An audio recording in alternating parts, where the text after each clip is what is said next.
OSU and focus on school and be there with a bunch of like geniuses. 'Cause Yeah. if you get in on the low end of OSU, the really smart people at OSU are just geniuses. Yeah.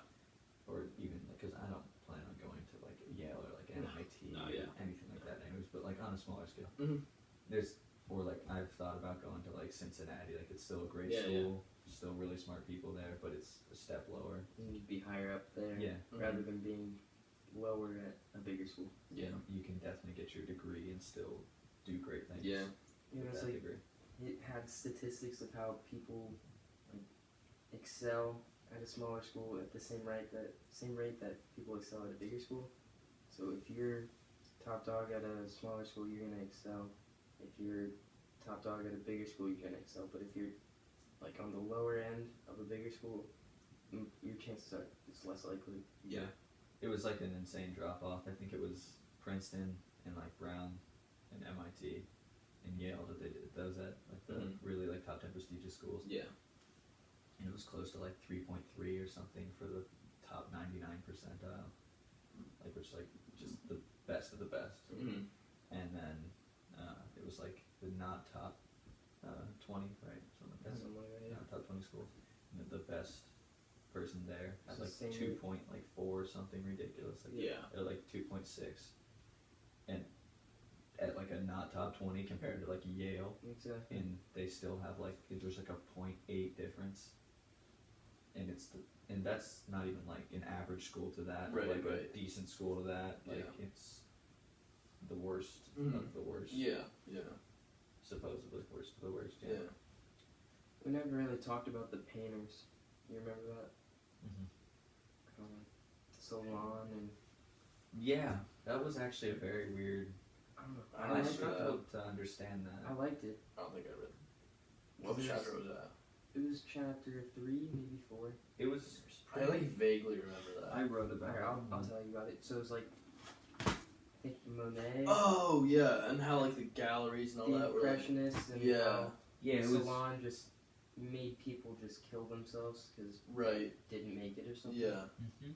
It's yeah. I'm trying. I think it was a 2-part chapter, so that might have been the one with David. Because they were Boys, comparing Caroline Yeah. to the up and coming painters trying to get into like the big salon or whatever. Well, yeah, that was the that's how they brought in the big fish. pond. Yeah, Mhm. big Yeah. fish, small pond, small fish, or little Yeah. fish, big pond. Yeah, that was a weird chapter. It kind of threw me off a little. I because the big fish portion of it was like Yeah, the basically art just part was reiterating. kind of hard to understand a little bit. Like, if I feel like it would have been better if they did the college analogy on Yeah. its own. Mhm. But I kind of appreciated it a little though. Like it wasn't. yeah, I guess it just like kind of spoke I liked to it. how like it's consistent throughout time. I guess, but Yeah, like kind of the history repeats itself ordeal. And then I guess the only thing we haven't that was one of them, but the only other thing we haven't talked about is Jay. Yeah, the doctor. oh yeah, I Lost- thought that was a good. We touched on it actually. Was He it? lost his parents. Oh, yeah. He okay. said like Oh. his was it his maid? His like his, Oh, yeah, his yeah. true mother, and then his or He it got wasn't fired. his true mother, but Yeah. it was his like mother, and then Mhm. the actually blood mother Mhm. fired her because he couldn't pay for her, and he said he never forgave his mom for that, his blood mom for that. Yeah. Because she didn't take care of him or anything, but she did what she did because she loved him. Like she was working jobs to take Mhm. care of him, Mhm. but couldn't spend time with him, which is what he wanted, but he Yeah. couldn't understand at the time that was 100% because the whole reason she did that was because she cared about him. Like, Yeah, yeah. it's completely because she cared about him. Mhm. Well, yeah, and then it said that kind of affected him later in life when he did like the testing on kids and stuff. Yeah, Like that- that was a little weird for me. I didn't really like see how that like, because I get that he was going against the status quo and like pushing the limits of medicine and all that, but like I didn't really see how. Well, I mean, I guess it was really hard for him because like obviously kids' lives are on the line, and he's like completely just going against what everyone in the medical community said. Mm-hmm. But I just feel like that was more of a that wasn't really an underdog. I mean, obviously not an underdog story, but like going against the grain type of thing. I feel like Yeah. it was just more like they all had a common goal. That was And it the was- leukemia part, right? yeah, And then nobody wanted him to do that, but yeah. even though he did it, he saved tons of lives. Mm-hmm. So I guess you could say the disadvantage was that people were dying as he was testing it. Then the advantage would be that he saved millions of lives after that. Yeah. Yeah, it's a little weird. Like it talked about the bone marrow samples. Oh, and, like, that was awful. Yeah, like it made me really imagine like when he said about putting like the giant needles into their like Kids, yeah, Into their right into their shins, just, shins like, and stuff. Because the anesthesia or whatever just was the same thing. Yeah, it was the same shot. Like, but it was like, it's for a good cause, but can you really do it? That kind of thing. Like Yeah. they talk about. Like, where's the risk reward? Like. Well, and it's even talked about in like today's world, like with abortion Mm-hmm. and stuff. How people that say like if abortion's going to happen, they should use the babies for research afterwards. Yeah. Whereas like a lot of the religious community is completely against the abortion in the first place and the like stem cell research after they Yeah. are aborted.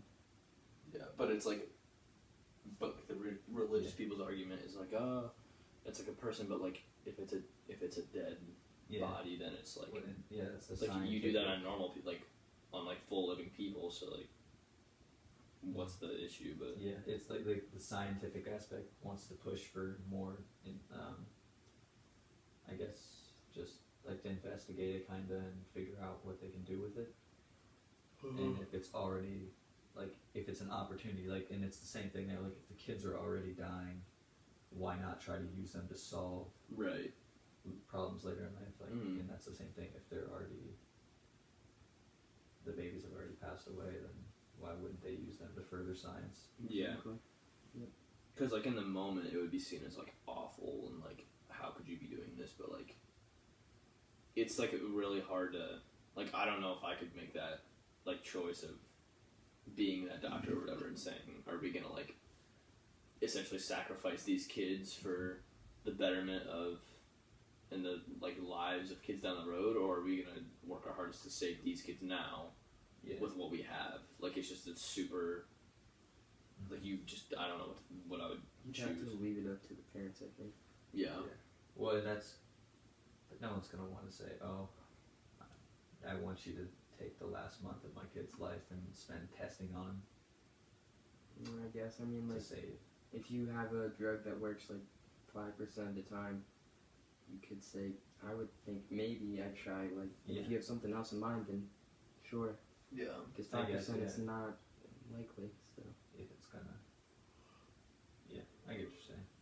Some parents might be like, if it's gonna be that way anyways, why not try to save people in the future so that other parents don't have to go through what I'm going through, Mhm. that kind of thing. Yeah. They talked about that in the book too, like saving the lives. Or it wasn't that chapter. It was a different chapter, but they talked about. I think talking it about the law implemented, that was like the triple. Are you talking about the law? I think it was. Where it's like a triple thing where you have 3 strikes. And Oh yeah, but the criminals and stuff. Is that what you're? I think I'm trying. It was. And he said he was something saving my like 6 lives a day, but really, it was just making things worse. Yeah, and There's it was something putting like people in prison for like stealing a. Slice of pizza is what it Right. was. Yeah. Yeah. So that's like a touchy thing too. Like, do you put someone in prison? Well, like, because obviously, I think it was like one major offense, right? And then, like, if they had one major offense, they had 2 more strikes. So the first offense. It had to and be then like murder they or were like rape or something or like that. it was like anything. It was Anything at all. stealing anything at all. And then the second one, if they repeat that offense, they double the time they did the first time, or double the sentence. So say it was like a 5-year sentence, they do 10 years. Third offense, so like you steal a piece of pizza Mhm. or something, like 20 years down the road when you're out of jail Yeah. or something, you get accused and you are guilty of it. Steal a slice of pizza, you go to jail for a minimum of 25 years. Yeah. Unpopular opinion, I actually agree with that law. Yeah, I do too. I Because guess. I would say the odd ones, like stealing a piece of pizza 20 years down the road, probably never happen. Right. I mean, I don't know, because like if you murder someone, you obviously should go to jail, and if they're only doing 5 years for that or something, I think they should be more. And if they end up stealing something like a candy bar, that's still breaking the law. So Right. I would say that they deserve prison time if they're just gonna continue to break the law, no matter what it is. Yeah, because that behavior only just compounds. So. I can see with, well, I guess nowadays it's hard to compare because with murder you don't just get 5 years if it's intended. Yeah. Like, Yeah. if there's conspiracy to kill, like you wanted to do it, Oh, for sure. if It's you gotta planned be your murder, it's gonna be like at least probably 15 20 years or or something. 20. Yeah. Most of the time it ends up in life if it's like a Confirmed. confirmed like you wanted to murder them, and it wasn't like a reaction murder or something. Alright, should we just sum this up with something? Yeah, I guess. Sure.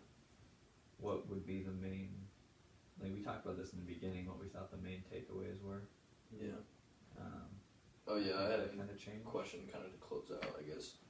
Like, I said, is Gladwell writing to give, I guess, hope to the underdog, or is it to push the favorite or the favorite in the matchup to like a new limit? It's Like, a really good question, actually. thank you. So, like, I would say it's pushing the underdog as well as the giant, I guess. Because he's writing to say that like David and Goliath is based on how the underdog can win no matter the circumstances.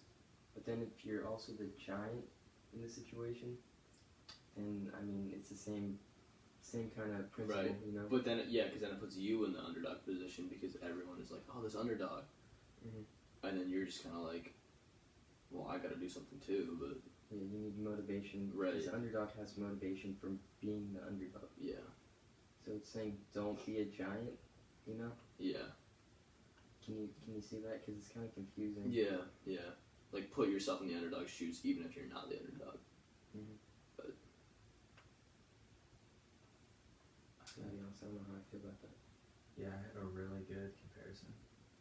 Is it like, Yeah, can you read Yeah, the yeah. question again? I said, is Gladwell writing to give hope to the underdog or to push the favorite to new limits?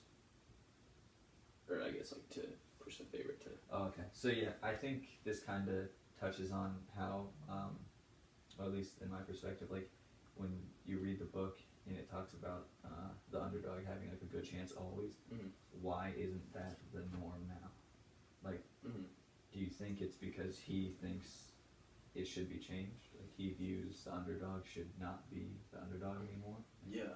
Giving hope to the underdog is him saying the underdog really isn't an Isn't the underdog. thing, It's right. always even, or maybe the underdog can be the Goliath.